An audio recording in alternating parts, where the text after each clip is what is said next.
Okay, so hello everyone. My name is I'm Maddie's Masquerades. You might remember me from such panels as the unbiased history of 4Kids Entertainment, rumors debunked, and quiet introverted nerd. Today, we're going to be discussing a game. Hold on, my mask off. A game that got its roots on the N64 and something even before it, and the legacy it caused and its potential future. It's Banjo-Kazooie from Dream to Switch. Ready? Start. All right, so the brightness is still good.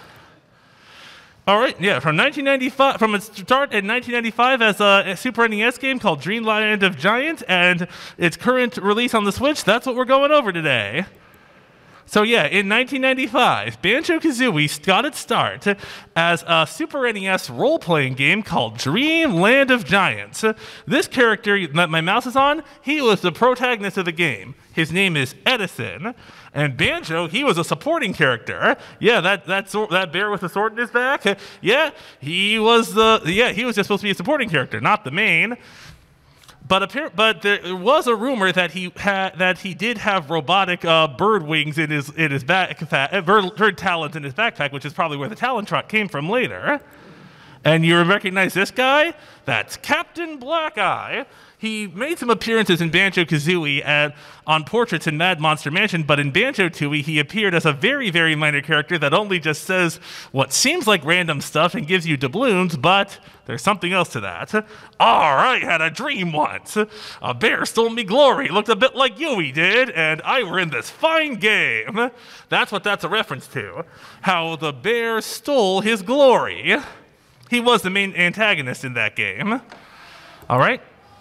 But anyway, the game went into development hell, and then in 1996, the Nintendo 64 succeeded the Super NES, and the game's development got way too big for a Super NES cartridge regardless. So production on this game shifted to the Nintendo 64. And then finally in 1997, Banjo made his debut in Diddy Kong Racing. Yeah. So yeah, Banjo made his debut in this game as one of the racers in this game. But there was a small hint of Banjo-Kazooie in the instruction manual. Even before the start of his future partnership with Kazooie, Banjo isn't one to turn down the chance of an adventure, so when Squawks, the parrot from Donkey Kong Country, brings a message to his pal Diddy Kong, the honey bear stuffs the fusing in his trusty backpack and takes to his heels. Sounds like they're really hinting at something big, right? Well, you'd be more correct about that than you think, because in 1998, we finally saw it. Banjo-Kazooie released June 28th on the Nintendo 64. This game was one of Rareware's biggest titles on the N64. It was a collect-a-thon platformer that used the same engine as Mario 64, and many thought that it was an improvement in many aspects. But now we're going to get to another elephant in the room that has been hold on, stupid thing. This has plagued a lot of people and was one of gaming's biggest mysteries back in the day, almost as big as the truck that held Mew in Pokemon or the Triforce in Ocarina of Time. So anyway, at the very end of the game, Mumbo shows you secrets for what is called Banjo-Tooie, and he shows pictures of a big pink egg in Shark Food Island in Treasure Trove Cove, an ice key in Waz's Cave in Freeze Easy Peak, and a blue egg behind a mysterious door in Gobi's Valley. So those secrets were. So it was said at the time that you'd have to wait until Banjo-Tooie came out to figure out how to get them, but some people had other plans. The levitate moon jump code. Some people use that to fly right over the ice wall in Waz's Cave and get the key beforehand. And the only thing that they got was Kazooie saying, "Hey, look at this ice key. We should probably save it for later." And then this menu called Stop and Swap, which I'm sure any Banjo-Kazooie fan knows what it is. What is Stop and Swap, people asked. And yeah, there were many theories, some of which were a lot closer to the truth than people thought. about it. Some people even thinking that it was going to be a lock-on cart like Sonic and Knuckles on the Sega Genesis. But only time would tell to figure out what Stop and Swap was. And then, now here's a small rumor to be mixed up. The thing is, there were other eggs and key found. This was actually before Banjo-Tooie was released. People knew about all these other ones because of a Game Shark code, which I remember first seeing in an FAQ written by somebody named Joka64, also known as J Mendez. And by the way, if you've ever been on GameFAQs in those early times, I'm Donkey Kong Song. I'm the guy who wrote that gigantic 500 kilobyte. Oh my god, do you guys actually remember me? Yeah, the Brent Tilda it got big again because of that Brent Tilda checklist I wrote that helped a lot of speedrunners. Anyway, yeah, so, well, I just outed myself. You now know I was Donkey Kong Song in those days. So, anyway, coming up next, in November 20th, 2000, Banjo-Tooie was finally released for the N64, and while opinions on it were mixed compared to the original, was it like the fact that it was so big, did that make it better or worse? But anyway, let's continue that previous elephant I previously mentioned. So, Stop and Swap. It was relegated to these items that were found in Banjo-Kazooie game packs. And when you smash them, they would still do things. The ice key would get you the Mega Globo, which turned Kazooie into a dragon. And Heggy the hen would hatch the purple and blue eggs. I mean, yeah, the pink and blue eggs to get the homing cheat and the Breagle Bash move, which if you've ever played Super Smash Bros. Ultimate, you know what the Breagle Bash move is. And the yellow egg, when hatched, unlocked the Jinjo's multiplayer character, but the other eggs were nowhere to be seen. A lot of players believed this was a big cop-out, but what they didn't know... whoops, I was supposed to click that first. What they didn't know was there was something going on behind the scenes. Rare had actually didn't let a lot out about Stop and Swap on purpose, and that's because they didn't even tell Nintendo about it, but that ended up actually biting them in the butt, because the original N64 hardware could store data for 10 seconds. Some are saying 60. I've actually heard about a mix of rumors, but revisions in the N64 hardware shortened it to 1 second, which would make this nearly impossible to pull off, so that's why the whole Stop and Swap thing was canceled. Of course, it didn't stop people from thinking Stop and Swap had to be somewhere in the game. I mean, there was all these rumors like, well, why were the items in the game? Or this whole thing feels like a cop-out, and it kind of was. But anyway, without further ado, continuing on the legacy of Banjo-Kazooie, at the very end of Banjo-Tooie, Grunty says, "You'll be sorry, all of you. Just you wait until Banjo-3E," which fooled many fans, including yours truly, into thinking there actually was a Banjo-3E, but there never was. And that was just part of a running gag. Greg Mayles, the developer, has actually said that. Had the next game that Rare had started production on was grabbed by the Ghoulies, which would have been on the Nintendo GameCube if it hadn't been for whoever took the blame for quote-unquote ruining/canceling Banjo-3E, and that was... well, more on that later. Let's revisit Stop and Swap one more time. Sometime in 2001, the Sub-Dragon Ice Mario from the Rare Witch Project had found these cheat codes to unlock the eggs and ice key. There was now you can see a nice ice key, which you can have for free. You can actually use those without getting a Game Shark and risking damage to your game, at least in the N64 version. I'll post them in the Facebook event after this, but do not, if you're playing it on the Xbox Live Arcade version, do not use those cheat codes. Otherwise, you'll disable saving and lose your leaderboard status. So anyway, also, I'm not really sure when this happened, but Donkey Kong 64 was apparently a part of this too, because a rumor had started because in the beta version of Banjo-Kazooie, there was a picture of Donkey Kong near Banjo's bed instead of 2D. Banjo and Kazooie used to be in DK's shower in DK64, and if you try to look at Bottle's puzzles without getting the jiggy, Kazooie will call him Barrel Boy. What does Bottles have to do with barrels? People believe that was originally a DK photo, and that's just a leftover from that. And what do you know? Well, people looked into DK64's files, and it turned out to be true. Total's Ice Key. So it turned out that and several other games were all a part of that. But anyway, back to what I was saying before. Microsoft. They ended up purchasing Rare, and the reason they purchased Rareware is because game development had become so expensive now, and in order to even continue existing, Rare needed Nintendo to buy them. Nintendo refused, one of the many bad business decisions they've made, and then Microsoft ended up buying them. But not all of the games were ruined, were out. Banjo-Kazooie Grunny's Revenge had already been in development prior to the buyout, and since Microsoft never really had a handheld system or anything to compete with, if you remember, there were Spyro and Kingdom Hearts games on Game Boy Advance, so why not Banjo-Kazooie? And Banjo-Kazooie Grunny's Revenge, which was like an interquel between Banjo-Kazooie and Banjo-Tooie, was released. Not a lot of people remember it that well, though. And in January 12th, 2005, what used to be Diddy Kong Pilot could not be made anymore because Nintendo owns the rights to Diddy Kong and all the Kongs. So we got Banjo Pilot in its place. But anyway, so were there ever going to be any other Banjo games that weren't just Game Boy Advance ports and remakes of other games? Oh, well, there were also 2 stop-and-swap trolls. In Banjo Pilot, if you find all the Cheeto pages for Cheeto, he'll say he'll give you stop-and-swap, and he'll literally say, why don't you stop annoying me and swap this game for a nice book or something? And the aforementioned Grab by the Ghoulies, it had some stop-and-swap stuff there. Now Rare's just trying to troll us. Until September 27th, 2006. We saw this trailer for Banjo. Banjo is back, this trailer teased.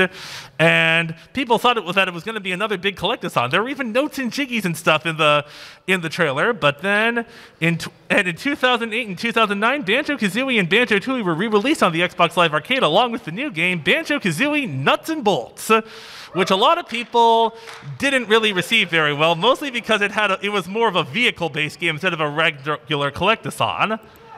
But more on that later. Banjo-Kazooie and Tooie, they had a lot. The draw distance was improved a lot in these new games, and a lot of Microsoft references were removed, like Mumbo's xylophone. It says Nintendo now instead of Microsoft.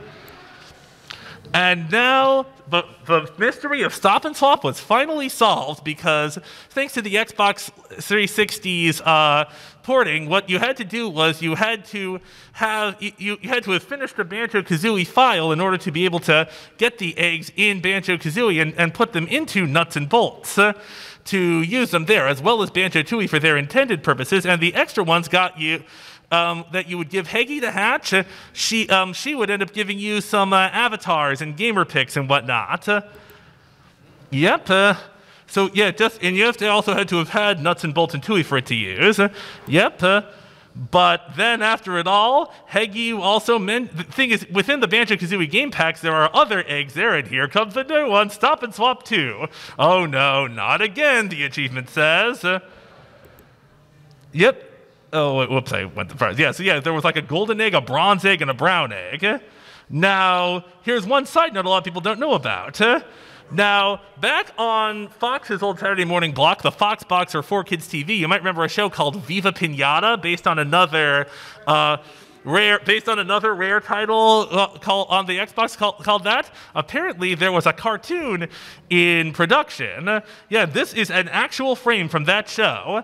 And there's no real rumor that it would have been on 4Kids or Foxbox, but it would have been a really nice thing to see. But it was canceled likely, I guess, because of low sales of Nuts and Bolts. Yeah, I mean, I really wish we could have seen a show like that alongside Viva Pinata. But anyway, there were 2 other games in production prior to Nuts and Bolts. There's Banjo-X. Banjo-X was going to be a full-on reboot or a full-on remake. There's a lot of confusion about the terminology of what's a remake and a reboot and a port, but this would have been a full-on remake. Here's a picture of a ticker and conga from Banjo-X and Banjo-Kazooie. I think this was probably done before Banjo Pilot. It was going to be another racing game, but some of the stuff in Banjo-Kazooie was used later.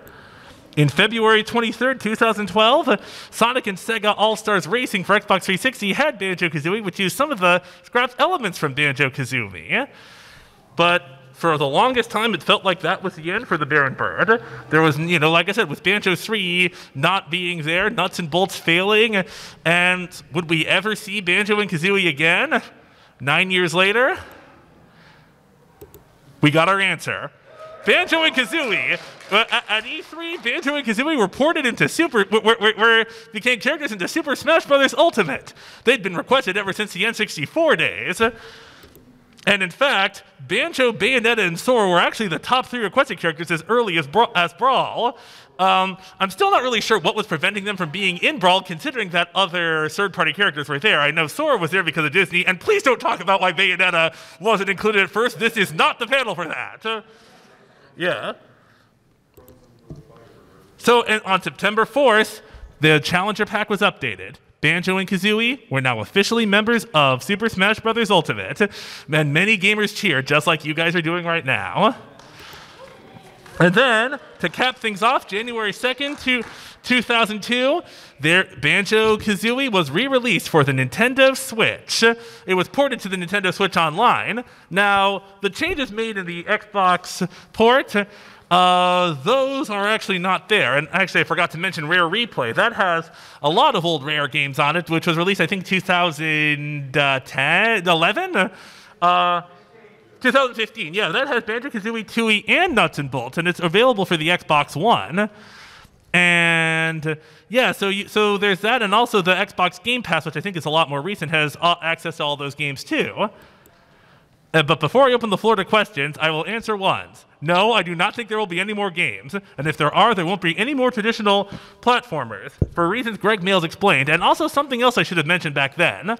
Rareware was actually kind of getting tired of platformers after Banjo-Tooie. In fact, Conker's Bad Fur Day was originally going to be a game called 12 Tales Conquer 64.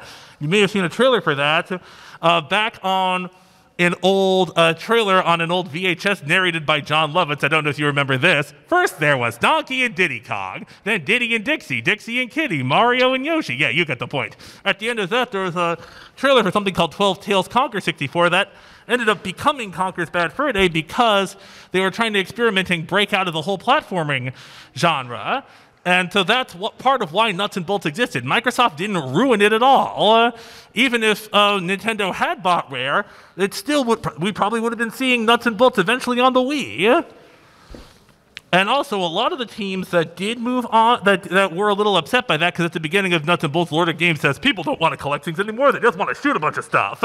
Some of them were actually a little insulted by that, and they left Rare to form their own indie company, Platonic Games, and they ran an indie game, they ran like a Kickstarter for another game, Yooka-Laylee. You might remember in a little rap for that game, they said this scene's dead, and that's a load of yap, and we're here to prove it with this familiar rap. You don't remember that?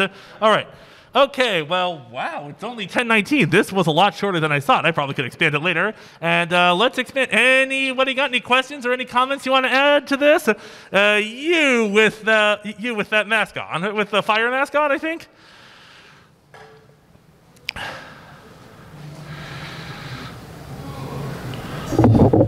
Hello, how's it going? Hello, Smash 64 mask, that's what it is. Yeah, hello. Thank you. Fantastic panel. I just want to say thank you so much for doing this. So I'm going to be the guy who defends Nuts and Bolts real quick, so everyone can hate me. The problem with Nuts and Bolts is not that it's a bad game, is that it was ahead of its time with its focus on crafting and finding unique solutions to problems. It predates games like Minecraft. Its physics system was very impressive. Am I going to say that the worlds were the most succinctly designed? No. There clearly was some kind of shenanigans about why are these levels so big? You know, I'm not going to say it's the best level design in the series, but Nuts and Bolts, if you get over the fact that it's not a straight 3D collectathon platformer, it's still a very interesting vehicle-based, find your own solutions to problems game, and I really enjoyed it. And also, the game within the game, Klungo Saves the World, one of the best 2D platformers of all time. So there you go. So at least we have that. At least we have that. Absolutely, yeah. I mean, my only real problem with Nuts and Bolts is just how big the worlds are with little in them. And a question from you. Why were Banjo-Kazooie so redesigned for Nuts and Bolts? Well, it was partly because I'm assuming part of it was because of how much weight they'd put on after the 8 years of nothing but pizza and video games that were mentioned in the beginning. And also, I think it was just because, and that was probably also some executive meddling from Microsoft who wanted it to look a little more, up to date. And you in the red shirt, Holster?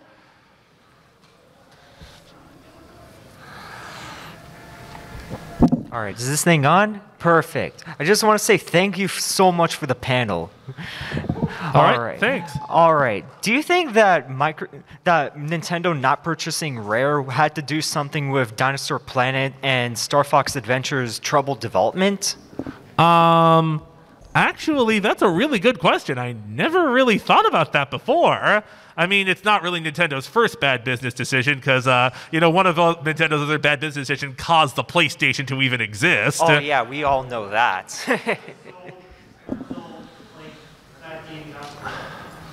Yeah, because I could have sworn I remember seeing something about Star Fox Adventures potentially being on the GameCube once.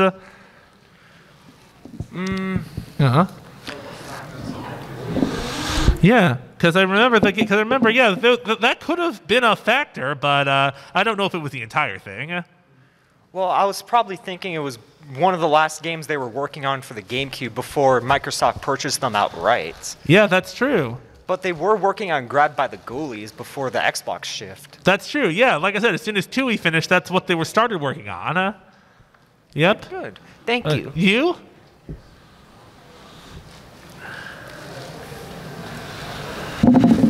Before I ask my question, I just want to say one thing about Dinosaur Planet.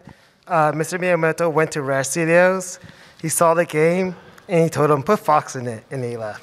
That's why it's Star Fox. That's why Dinosaur Planet died. But my question is, you have an N64, you have an Xbox, you have a Switch. What version of Banjo-Kazooie are you playing, and why?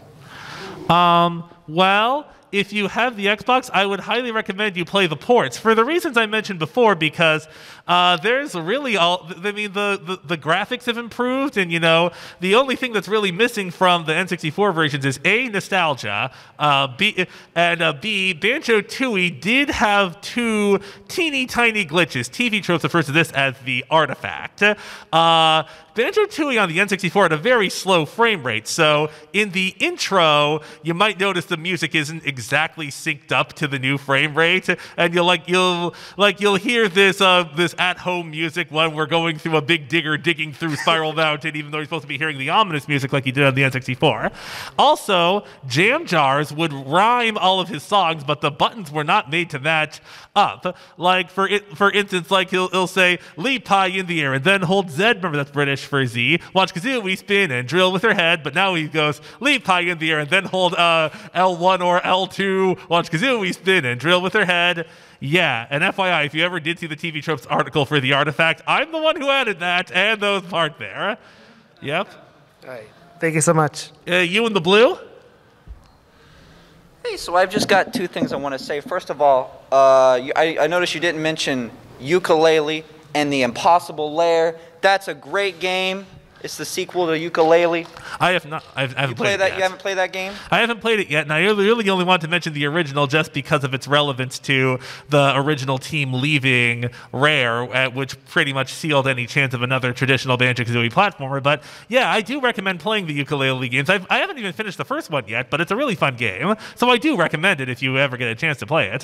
Yeah, I also want to say, you feel like explaining some of these knickknacks you got? Okay, so someone who could not make the panel actually just gifted me. Her name is, you might know her as One Jenny Fan, also known as Courtney Washington. I'm giving her a shout out I'd always intended to, but unfortunately she had to go do something at the start of the panel. She gifted me this big jiggy, this note, and that extra life.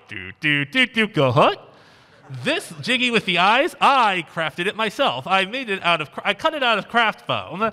And the eyes, they're made out of cardstock. I actually think I got them from, I can't remember who did, but it was someone from it was actually made for for Mirror's newest game, Sea of Thieves. Someone had a template of that. I don't remember if it was official or fan art related. I will definitely post that after the panel as soon as I find out.